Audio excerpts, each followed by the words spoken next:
This is a homily for the sixth Sunday of Easter. The second reading comes from the first letter of St. John, chapter 4, verses 7 to 10. The Gospel for this Sunday comes from the Gospel of St. John, chapter 15, verses 9 to 17. Stuart Haworth's latest book, I Just Wanted to Be Loved, tells the harrowing story of the abuse that the author survived as a child. As an adult, he became reliant on drugs and alcohol and attempted suicide a number of times. Anglican Bishop Graham Tomlin offers this summary of the book. While growing up, Stuart Haworth was abused by his stepfather. Later in life, he tried to find reconciliation. Yet when he tracked his stepfather down, encountering the same evil, abusive man, the meeting ended in a fight in which Stuart killed his tormentor.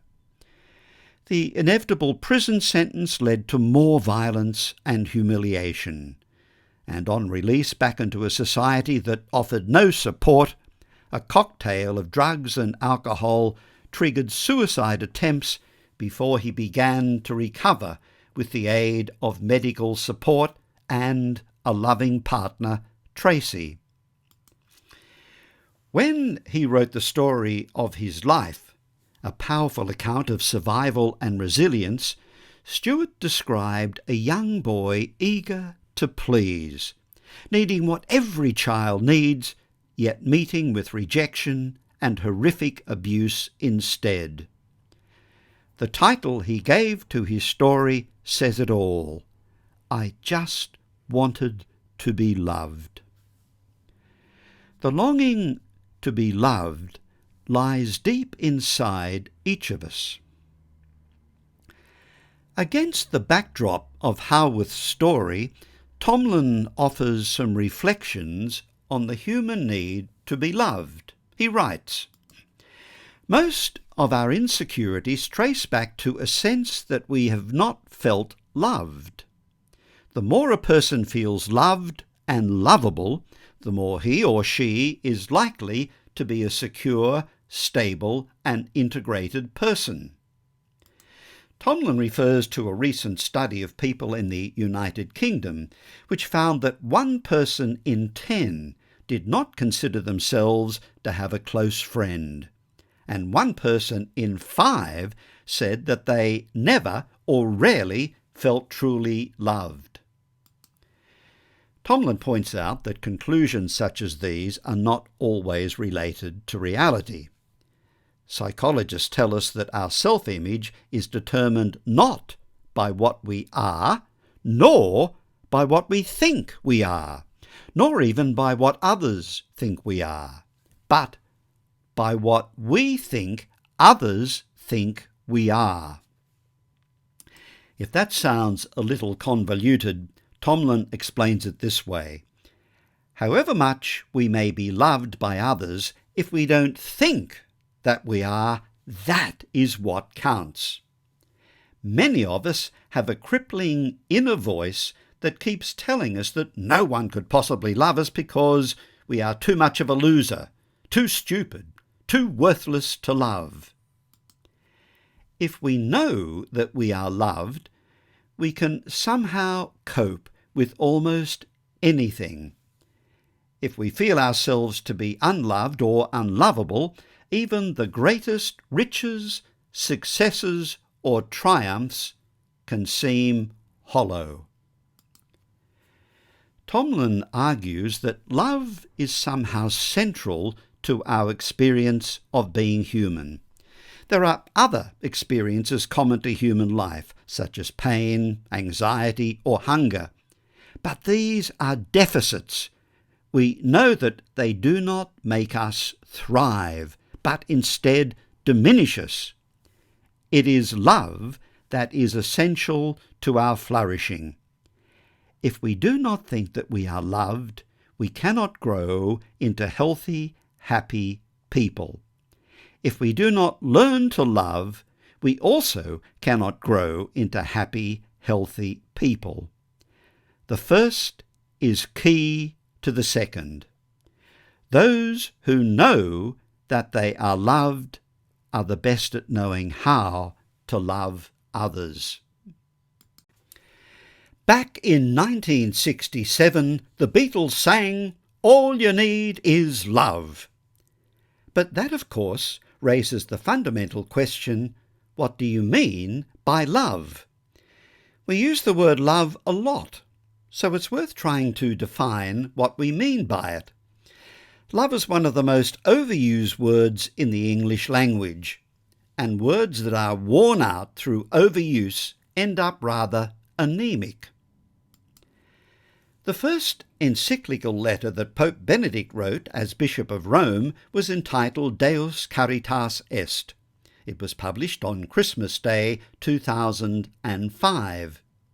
Deus Caritas Est is Latin for God is love, words that we find in today's second reading from chapter 4 of the first letter of St. John.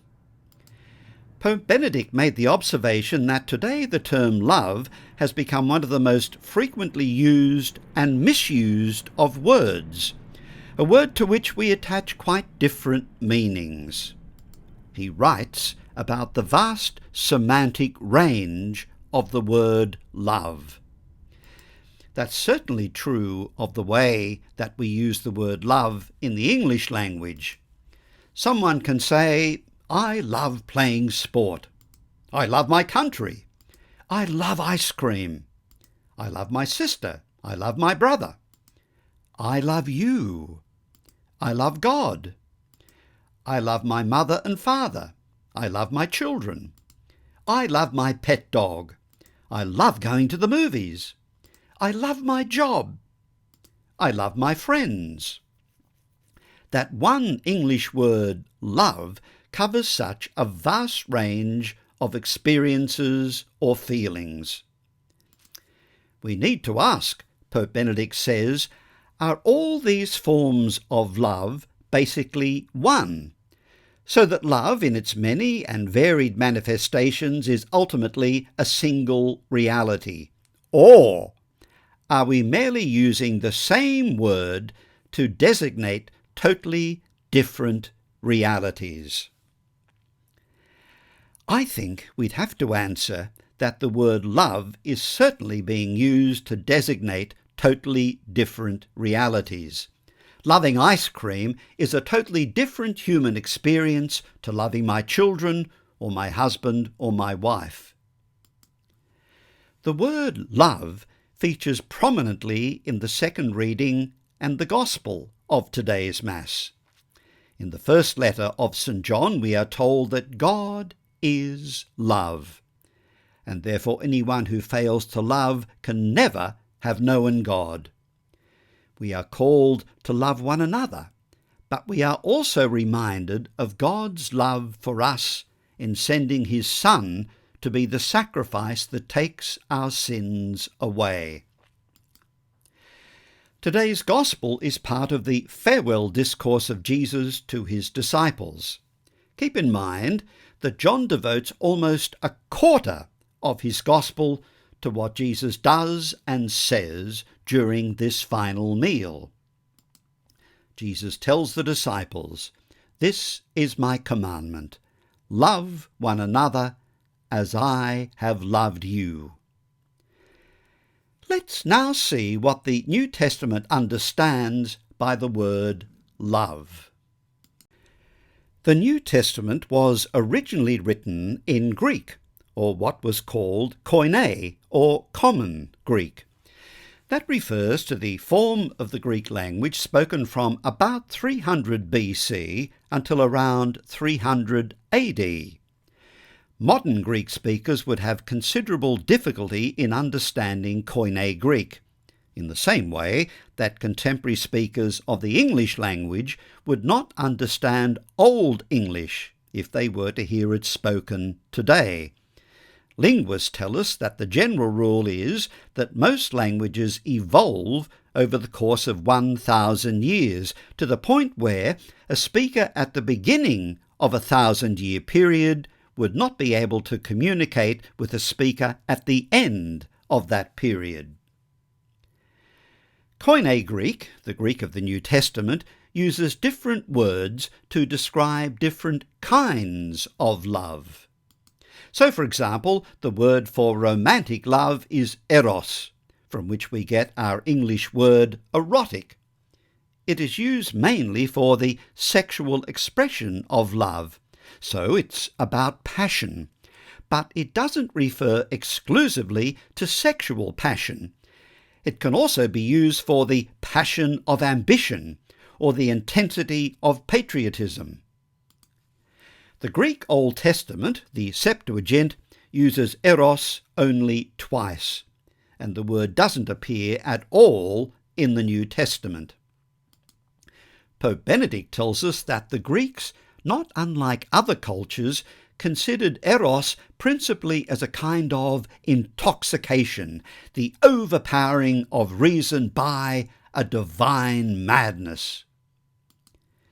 In his bestseller, The Road Less Travelled, the psychiatrist Scott Peck describes romantic love as a trick that our genes pull on our otherwise perceptive mind to hoodwink or trap us into marriage. The German sociologist Niklas Luhmann argues that love, understood as passionate attachment to one particular person and the almost sacred experience of being in love, was really only invented at the end of the Middle Ages. Before that, passionate love was seen as socially useless or even dangerous, and therefore carefully regulated. He argues that the institutionalization of romantic love as a foundation for marriage is in fact a modern development. Before then, social relationships were determined by a person's station in life and a sense of duty. Graham Tomlin offers this reflection. The emotions of romantic love may be the initial stirrings that draws two people together, but it doesn't usually keep them together. Sometimes that intense feeling fades and nothing replaces it, which is when the relationship runs into trouble. In a healthy relationship, it matures into something more solid and reliable, less dependent on the attractiveness of the beloved. Most of us get saggy, wrinkled, and set in our ways as we get older. So love needs to depend less on the feeling of attraction than on something that can grow within us. A capacity to love, to put someone else's needs above our own, regardless of who they are or what they look like. Eros, or romantic love, is quite different to philia, the word used for the kind of love that we know as friendship or affectionate regard. The name of the American city Philadelphia is formed by the amalgamation of philia and the Greek word for brother, adelphos. Philadelphia is therefore the city of brotherly love. Philia is used in St. John's Gospel to express the relationship between Jesus and his disciples. So in today's Gospel, Jesus tells his disciples, "I call you friends." In John's Gospel, it is also used of the love of Jesus for Lazarus and the love of Jesus for the beloved disciple. It's interesting to note that in English we use the expression falling in love. However, we don't talk about falling into friendship. We make friends.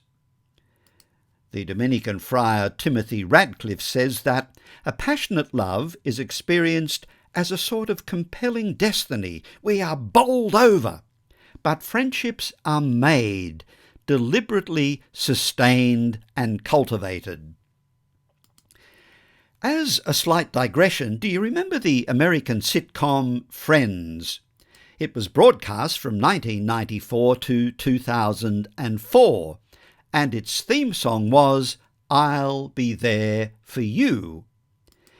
Now, it's interesting that according to research conducted in Britain in February 2019, Friends is the favourite TV programme in Britain for young people aged between 5 and 16.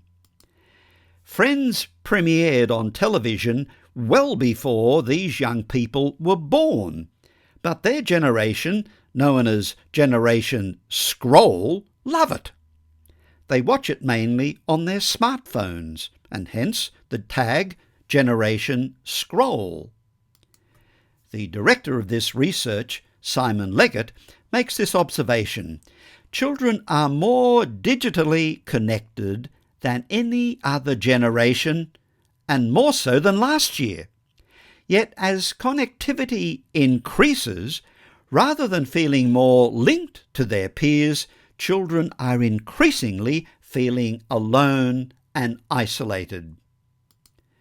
Commenting on this research, Timothy Radcliffe concludes, "They long for friends, but usually watch programs about friendship alone. One can have 1,000 friends on Facebook, but not one with a flesh and blood face." Another Greek word for love is storge, which is used especially of relationships within the family, the love of parents for their children and children for their parents, and the love of siblings for each other. Philautia is another form of love. It refers to self-love. Self-love is not the same as narcissism, which is an extreme and obsessive admiration of oneself. We must love ourselves, after all. Jesus tells us that we must love our neighbour as we love ourselves. This means that we will not be able to love a neighbour if we don't love ourselves first. But this kind of love does not demand the kind of endless self-giving that ends up with burnout, exhaustion, or even abuse. Loving my neighbour as myself requires that I look after myself, and if I don't do that, I will be of little use to the neighbour who needs my care and attention. A final word of love is xenia, which could be translated as hospitality, or the love and friendship that we extend to guests. The exact opposite of this kind of love is xenophobia, which is fear and intolerance of the foreigner. One of the darker manifestations of xenophobia is racism. When the New Testament tells us that God is love, when Jesus tells us to love one another as I have loved you, when we're told that a person can have no greater love than to lay down their life for their friends, the New Testament uses none of the words that we've considered. The key word for love in the New Testament is not eros. It is not philia, although the verb phileo is used 25 times. It is not storge. It is not philautia, nor is it xenia. The key word for love in the New Testament is agape. The noun is agape, and it occurs 116 times. The verb is agapao, and it occurs 143 times. And the adjective is agapetos, and it occurs 61 times. The three words in this group occur in nearly all the writings of the New Testament, a total of 320 times. In today's second reading from the first letter of St. John, we are told that the very nature of God can be defined as love. God is love. In today's Gospel, Jesus tells his disciples that they are to love each other as he has loved them. And how has he loved them? Well, John's account of the Last Supper begins with the washing of feet. In first-century Palestine, the washing of guests' feet was a menial task undertaken by a servant or a slave. When Jesus washed the feet of his disciples, he was teaching them an important lesson. So if I, your Lord and teacher, have washed your feet, you also ought to wash one another's feet. For I have set you an example, that you also should do as I have done to you. By washing the feet of his disciples, Jesus is telling them that their love for each other must manifest itself in humble service. New Testament scholar Brendan Byrne tells us that there is no parallel in extant ancient literature for a person of superior status voluntarily washing the feet of someone of inferior status. The disciples' love for each other must be reflected in humble service. But the greatest manifestation of Jesus' love for his disciples occurs the following day on the cross. A man can have no greater love than to lay down his life for his friends. Here we come to the ultimate test of love, and that test is sacrifice. And Jesus makes the ultimate sacrifice. He lays down his life. Let's return to the Greek word agape. In chapter 13 of his first letter to the Corinthians, St. Paul describes agape in these words: it is always patient and kind, not envious, arrogant or rude, not boastful or conceited. It does not insist on its own way. It is not irritable or resentful. It does not rejoice at wrongdoing. It rejoices in the truth. It is always ready to make allowances, to trust, to hope, and to endure whatever comes. In his book The Four Loves, C.S. Lewis writes, "Agape is the love that, unlike the others, has no hunger that needs to be filled, only plenteousness that desires to give. It is wholly disinterested and desires simply what is best for the beloved. It enables a person to love what is not naturally lovable: lepers, criminals, enemies, the sulky, the superior, and the sneering." True love is not about finding the one, the person whom you find lovable, but about being able to love whoever has been put in your path each day.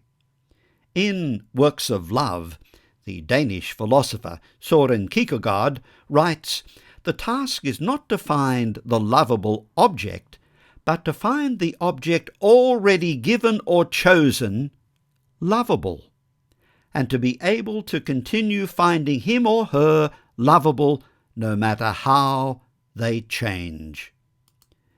Those words echo Shakespeare's reflection on love. Love is not love which alters when it alteration finds, or bends with the remover to remove. Oh no, it is an ever-fixed mark that looks on tempests and is never shaken. Needless to say, agape is more than mere words. Once again, the test of love is sacrifice. It's fairly easy to seek someone else's welfare as long as it doesn't inconvenience us. Charlie Brown and Linus pass by a freezing Snoopy. "Snoopy looks kind of cold, doesn't he?" "I'll say he does. Maybe we'd better go over and comfort him." "Be of good cheer, Snoopy. Yes, be of good cheer." And they walk off, leaving Snoopy as freezing as they found him. And then we have the young man who phones his beloved, "My dearest, sweetest, most adorable Annabel, to be with you I would scale the highest mountain 1,000 times. I would willingly trek across desert wastelands in the scorching heat, swim through shark-infested waters. Wild beasts could not keep me away from you, so great is my love. I'll pick you up at 7 this evening for dinner at your favourite restaurant, but only if it's not raining. Lucy laughs at her brother Linus. You, a doctor? Ha! That's a big laugh. You could never be a doctor. You know why? Because you don't love mankind, that's why. But Linus replies, I love mankind. It's people I can't stand. In The Rise of Christianity, Rodney Stark poses the question, how did a tiny and obscure messianic movement from the edge of the Roman Empire dislodge classical paganism and become the dominant faith of Western civilization? Stark acknowledges that such a question requires many answers. No one thing led to the triumph of Christianity. The growth of Christianity was rapid. It increased at the rate of 40% every 10 years. At the time of the Emperor Constantine in the 4th century, the estimated population of the Roman Empire was 60 million. The estimated number of Christians in the 10 years following the death of Jesus was about 1,000, or 0.0017% of the Roman Empire. By the time of Constantine, it had increased to almost 34 million people, which represented 56.5% of the population of the empire. Many factors led to this dramatic increase in the number of Christians. Was one of the factors the fact that the Emperor Constantine embraced Christianity? Constantine was emperor between 306 and 337 AD. Rodney Stark makes this observation about the conversion of the Emperor Constantine to Christianity in the 4th century and its implications for the growth of Christianity.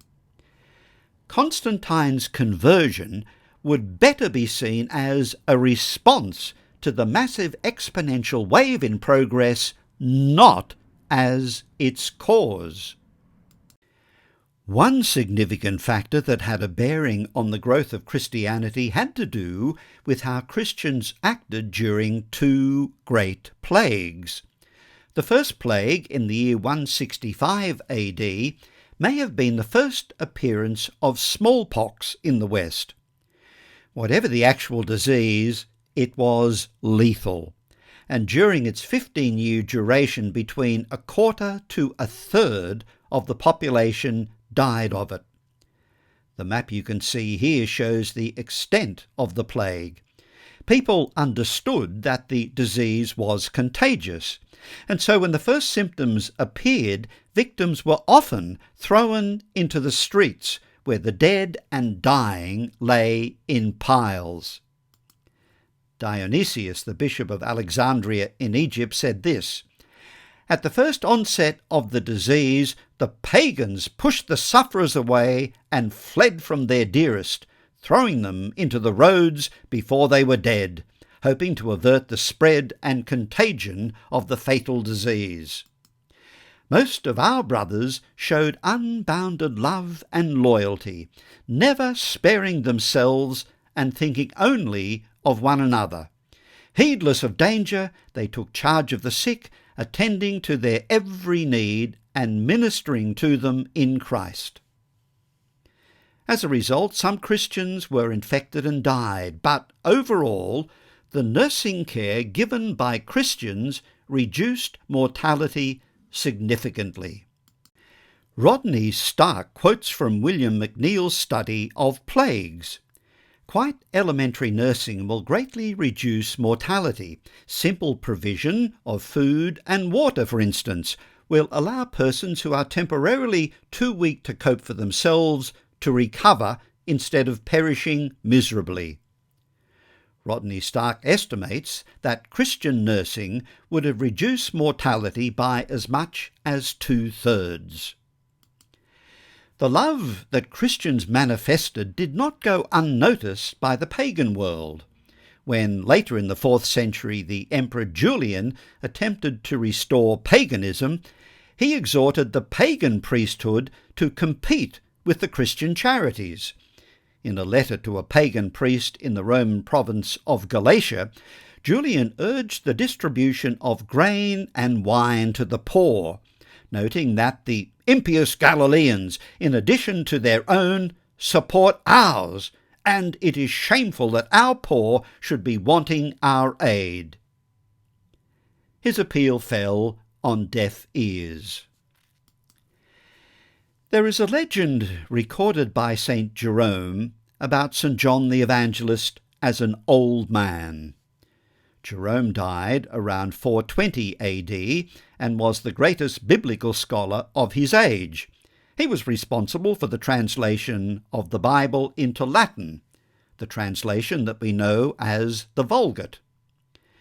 Jerome tells us that when John was an old man and could no longer compose a sermon, he would say over and over again, "Little children, love one another."